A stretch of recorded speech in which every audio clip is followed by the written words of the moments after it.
Oh non, est-ce que c'est au lieu de ces 4 types ou bien en plus de ces 4 types? Non, non, au lieu de 2. Non, parce que, ok. Au lieu de. Je pense que vous avez ciblé quand même 4 zones où il y a un grand besoin. Oui, Okay? oui. Simultanément, le retour que nous avons, c'est que plus on avance au sud, géographiquement, de la commune, moins on est couvert. Il y a les Azek et les Kazek de Malanga. Ils étaient là ce matin. Ils se sont plaints qu'il y a des cas, donc quelques morts, et ils ne trouvent pas beaucoup de services. Donc, est-ce que c'est possible qu'une certaine partie de ce positionnement soit dans la partie sud de la commune? Est-ce que vous avez des moyens logistiques? Nous n'avons pas de problème. Nous avons les moyens de transport pour le personnel qui est affecté, n'est-ce pas, au point de réadaptation. Il suffit, n'est-ce pas, que la coordination nous demande de nous déplacer, de laisser ce point pour aller en Eurococa. Nous avions seulement suggéré des points. Ça vous prend combien de temps pour installer en fait le PAO? Disons, c'est l'affaire de quelques heures. D'autant que nous privilégions des tentes au lieu de construction dans les zones.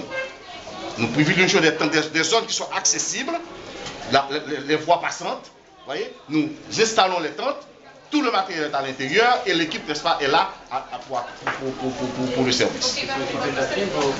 Comment? Non, pas encore. Pas de là. C'est notre problème, si arrive des gens avec qui arrivent. C'est pourquoi nous avons pensé que s'il y a de ces cas, automatiquement nous allons les transférer. Vous permettez que je termine tout de suite? Et puis, nous avons des trackers. Les trackers, c'est des... Non, c'est TRE de KRS. C'est pas le véhicule. C'est un système de potabilisation d'eau. Vous voyez, qui fonctionne à partir de motocyclettes, de moteurs d'espace de véhicule. Donc, nous avons des motocyclettes, nous les installons sur des motocyclettes, et sur la motocyclette, il y a 2 personnes, le conducteur et le moniteur. Quelle que soit la source d'eau, le point, n'est-ce pas, d'eau qu'on trouve dans la zone, on installe, et à partir du moteur de la moto, on potabilise l'eau, et on fait la distribution dans les communautés. On a fait ça déjà avec une soixantaine après le tremblement de terre. On a fait ça n'est-ce pas, dans le cadre de la lutte contre le choléra dans le Bas-Artibonite. On a fait ça également à Carrefour, toujours dans le cadre du choléra. Nous pensons que nous pouvons mettre 4 trackers munis de, disons, montés sur des motos, hein, avec des moniteurs, un moniteur et un chauffeur, un motocycliste, dans 4 zones différentes pour des distributions. Mais là où il y a vraiment des points d'eau. Est-ce que vous avez en fait les motocyclistes ainsi que les motocyclettes? Nous avons les motocyclettes, nous avons les checkers et nous avons les motocyclistes et les moniteurs. Complet. Si la mairie veut bien, dans le cadre d'une formation pour l'avenir, nous donner des motocyclistes et des moniteurs, nous sommes disposés à les recevoir, à les former et à les utiliser.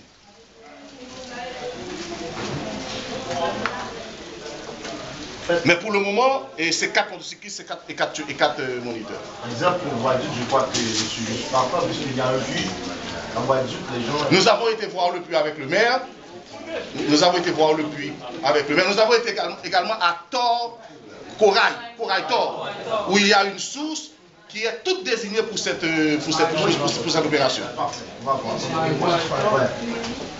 Oui. J'ai été avec le maire. On est d'accord? Vous avez fini? Bon, oui. Alors là, j'attends les questions s'il y en a. Parce que moi, je suis pressé. Il y a des questions. Robert, si vous avez une infirmière, vous faites aussi des intraveineuses. Comment? Si vous avez une infirmière dans le PRO, vous faites aussi des intraveineuses, ou vous faites que avec le sérum oral? Avec le sérum oral. Merci. Oui. J'ai une remarque. J'entends de très beaux discours concernant le choléra. Mais je me demande tout ça, c'est quoi un centre de réhydratation? Ça, je pense que c'est pour les personnes affectées. Mais quand, par exemple, il n'y a pas de très bonne campagne de sensibilisation pour faire les gens comprendre ce que c'est cette épidémie, là, je pense que c'est comme vous venez de dire, c'est laver main sur la tête. Imaginez, excusez-moi, regarde, ça c'est dans la rivière froide. Les gens ont le besoin physiologique dans l'eau. Et c'est dans cette même eau, ils l'utilisent, ils boivent, etc., etc. Ils font leurs besoins. Et quand on vient là-haut, par exemple, dans les sections communales, Taïfé, Fossi, etc., etc., les gens affectés qui descendent jusqu'au CTC, soit au centre MSC, ils passent dans la rivière. Et regardez, c'est là, dans cette rivière même, les personnes utilisent, voilà, c'est cette eau-là qui est contaminée de matière fécale, les gens utilisent. Et alors on met des CTC, des centres de réhydratation partout, sans des campagnes de sensibilisation pour sensibiliser la population. C'est pourquoi je pense qu'on a parlé de sensibilisation, de motivation, de mobilisation et aussi de counseling. Donc, ça c'est une situation qui est vraiment chaotique.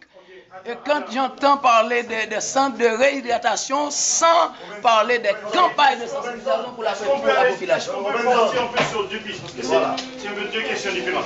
La première question, c'est qui côté sensibilisation nécessaire. Okay? Là où la sensibilisation nécessaire, là il y a des équipes qui existent, qui peuvent faire ce travail. Il s'agit de leur orienter dans les zones prioritaires. Donc, Dr Bobono, est-ce que les équipes de brigadiers, d'infirmières, des agents de santé, est-ce qu'ils peuvent prioriser les localités de la rivière froide? Okay. Et pour le moment, comme dit ça, mais pour le moment, on a des matériaux pour répondre à des endroits ciblés, soit là où il y a des cas énormes de choléra, soit là où les conditions sont clairement des conditions de risque. Okay? On a, je crois, assez de stocks pour cibler ces localités. Nous devons envoyer également les officiers sanitaires du bureau dans la zone de cette zone-là. Les officiers sanitaires. Donc, la deuxième question. Okay. Donc, on parle des zones où les conditions exigent une réponse, okay, soit parce qu'il y a des cas avérés, soit parce que les conditions d'hygiène l'exigent. Et donc, les ONG qui travaillent dans la désinfection des maisons, à part l'OIM, il y a CARE. Oui, il y a CARE qui fait la désinfection, mais nous, généralement, on est basé dans nos camps. Pardon? Et nous, on est basé dans les camps. Ah, pour le moment. Maintenant, avec la réunion, s'il y a des possibilités, là, on peut essayer de... Parce qu'on avait fait de même au niveau de Guadeloupe, dès lundi, nous devons envoyer des outils sanitaires au niveau de Guadeloupe. On a désinfecté 32 maisons le premier jour, le deuxième jour, et 70, les outils sanitaires ont formé les gens de la zone de Guadeloupe et ils ont désinfecté en tout 350 maisons.